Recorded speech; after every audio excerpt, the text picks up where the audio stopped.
Hello everyone, my name is Aaron Woodman, and I want to welcome you to my YouTube channel. In this video, we are going to talk about disinformation tactics bad actors use in the media. Historically, people use the media to spread propaganda to advance a specific political agenda. We are going to expand on that by looking at modern media. Let's start by defining the public sphere. This is the social space where problems of general concern are discussed, different experiences are expressed, and collective solutions are developed. Before the rise of alternate media outlets in the 1980s and 1990s, most Americans learned the news from the same sources. Americans generally got the news twice each day, from a morning newspaper or evening newspaper, and by the 1960s, from a televised evening news program. The content across news platforms and networks was basically the same, which made sense to people. The news contains facts, which should not vary. While people had different opinions, they agreed on the underlying facts. Political discussion was about how to interpret and respond to the facts. The public sphere was intact since we were all on the same page. There was the Fairness Doctrine, which was part of the Communications Act. It required broadcasters to provide equal airtime and balanced coverage of conflicting views on issues of public importance. The Fairness Doctrine empowered the public to monitor the fairness of the airways. Citizens who believed a public issue was not being fairly discussed brought complaints directly to broadcasters. Most complaints were settled then and there, with the broadcaster agreeing to give opposing viewpoints equal time. If citizens did not feel their complaint had been dealt with fairly, they could bring the issue to the Federal Communications Commission, or FCC, and if that failed, to the courts. Here is what a critic of the Fairness Doctrine would say. Quote, "The Fairness Doctrine is anything but fair. It puts too much power into the hands of bureaucrats and to decide what should be aired. It does not balance. It only stifles speech," unquote. Here's what a supporter of the Fairness Doctrine would say. Quote, "The Fairness Doctrine does not stifle speech. It helps people get the truth," unquote. Things started to change with the media landscape with the birth of right-wing media. After Richard Nixon's resignation from the presidency, a group of impassioned Republicans claimed Nixon had been driven out of office by left-leaning media elites. They claimed that what they called mainstream media had a liberal bias, but hypocritically pretended it was neutral. For example, a reporter named Dan Rather said, quote, "Nixon headed a widespread criminal conspiracy," unquote. An aide to Richard Nixon named Roger Ailes responded, quote, "Dan Rather was a newsman, but he also hated Richard Nixon. We, on the right wing, need our own news network that can lead a brutal, vicious attack on the opposition," unquote. This narrative demonstrated there was right-wing resistance to the mainstream media reporting on the truth, and the right-wing media wanted to make their own media outlet that can cater to their political interests. In 1985, under President Ronald Reagan, opponents of the Fairness Doctrine got their way. The doctrine was repealed on the grounds that it had a chilling effect on the freedom of speech. A critic of the Fairness Doctrine would say, quote, "Personal liberty has been protected," unquote. While a supporter of the Fairness Doctrine would say, quote, "Brace yourself for a tsunami of lies," unquote. Essentially, this repeal made it easier to have a one-sided point of view go into the mainstream media environment. Let's look at some examples of right-wing media personalities and outlets rising up. Among the earliest right-wing personalities was Rush Limbaugh, whose show was nationally syndicated in 1988. On the AM radio band, Limbaugh pushed the theory that climate change was a hoax. He also provided political commentary and became famous for outrageous comments like these. As of 2018, according to Forbes magazine, more than 25 million listeners tuned in monthly to the Rush Limbaugh show. On February 4th, 2020, about 1 year before Rush Limbaugh's death, President Trump awarded him the Medal of Freedom. This is just to show the popular presence Rush Limbaugh had. Let's look at Fox News. which was created by media mogul Rupert Murdoch and launched on October 7th, 1996 to 17 million cable subscribers. Roger Ailes was Fox's first chief executive officer. When people accused him of running a biased media network, he accused mainstream media of being biased. He said, quote, "Every other network has given all their shows to liberals. We are the balance," unquote. He believed it would be fair to give conservatives a say in the mainstream media environment since he thought liberals got a lot of say in it. He wanted to give a platform to conservatives. In 2018, Barack Obama appeared on David Letterman's show. Obama said, quote, "One of the biggest challenges we have in our democracy is the degree to which we do not share a common baseline of facts. What the Russians exploited, but it was already here, is we are operating in a completely different universe, in completely different universes. If you watch Fox News, you are living on a different planet than you are if you're listening to NPR. At a certain point, you just live in a bubble. And I think that is why our politics are so polarized right now," unquote.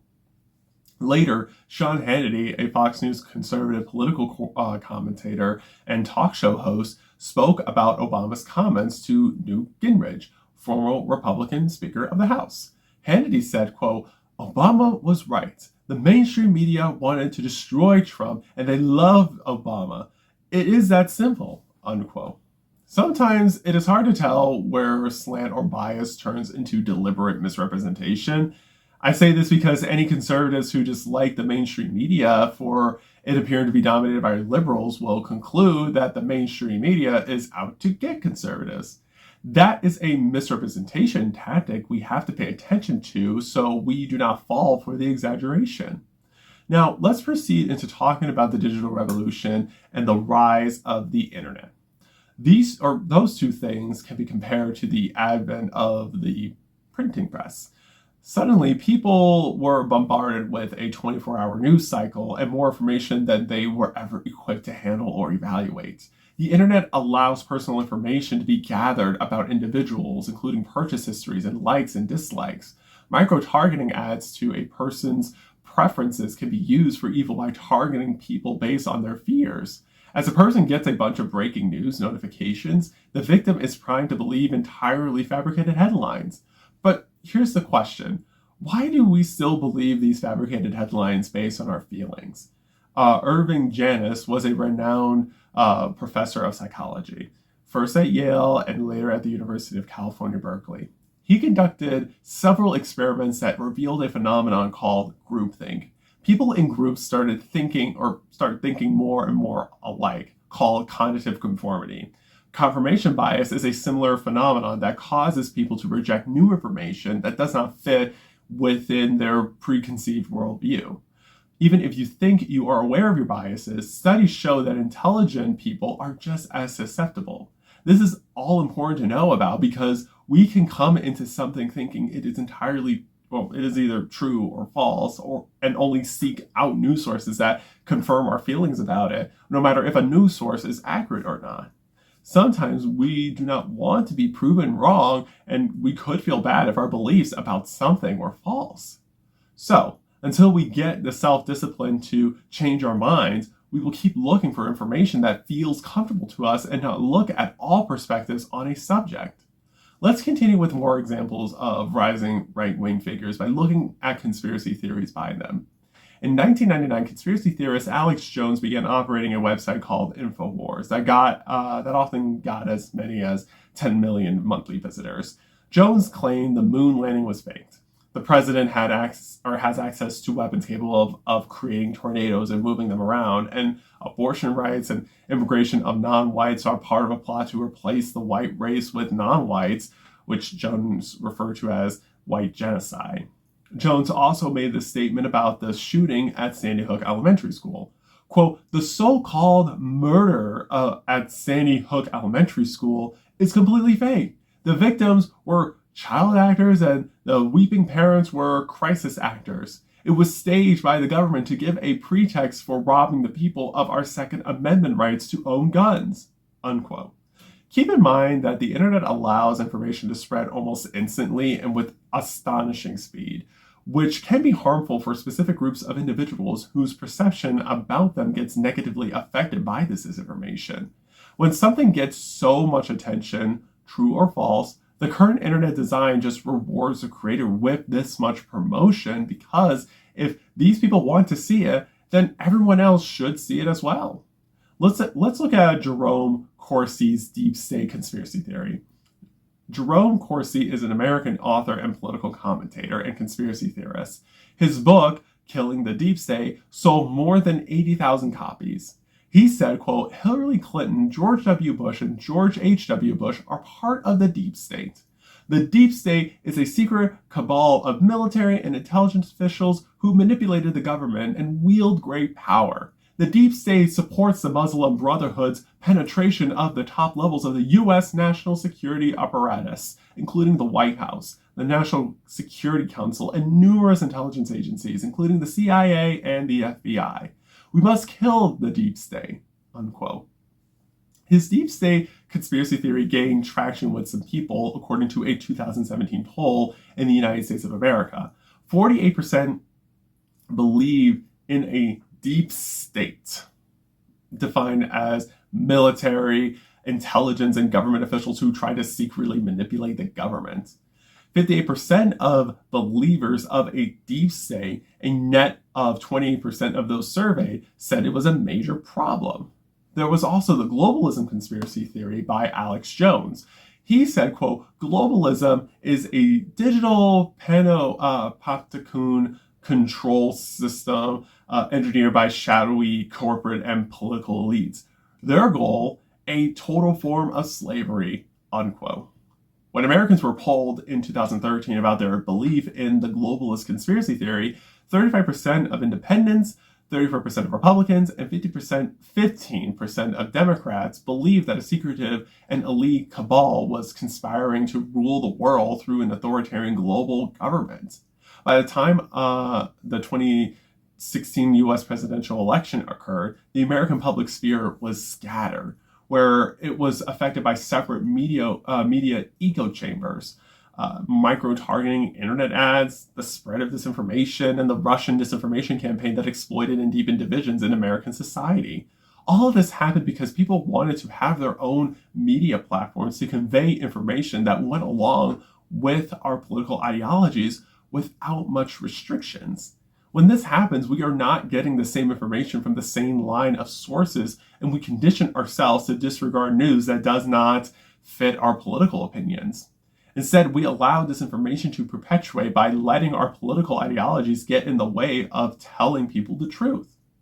In conclusion, the evolution of the American media landscape from a unified public sphere grounded in shared facts to a fragmented environment shaped by partisan outlets, digital platforms, and unregulated information flows has fundamentally altered how people understand the world around them. The repeal of the Fairness Doctrine, the rise of right-wing media, and the explosion of online content have contributed to echo chambers where disinformation thrives and emotional comfort often outweighs factual accuracy. Psychological tendencies such as groupthink, cognitive conformity, and confirmation bias make us even more vulnerable to narratives that reinforce what we already believe, regardless if they are true or false. As conspiracy theories spread rapidly and bad actors exploit these divisions, the public sphere becomes increasingly polarized and fractured. When we prioritize ideological loyalty over objective reality, we weaken our collective ability to solve problems, protect democracy, and build a shared understanding of the truth. We must make sure we are not letting our political opinions get in the way of seeking accurate information and sharing it with other people. It might feel uncomfortable to receive information that challenges your viewpoints, and we have this urge to defend our ideology no matter what. But it is critical for our society to listen to each other and be on the same page about the facts, so our civic dialogues and information literacy environments are healthy. In the next video, we will talk about disinformation from Donald J. Trump in terms of narratives he shared that impacted America's public sphere and his rise to power. Until then, please like this video, subscribe to my YouTube channel, and turn on the post notifications so you will be notified when I post my next video. I appreciate your support. Remember, you are powerful, you are capable, and you are the changemaker our society needs. Thank you so much for watching this video. I will see you soon.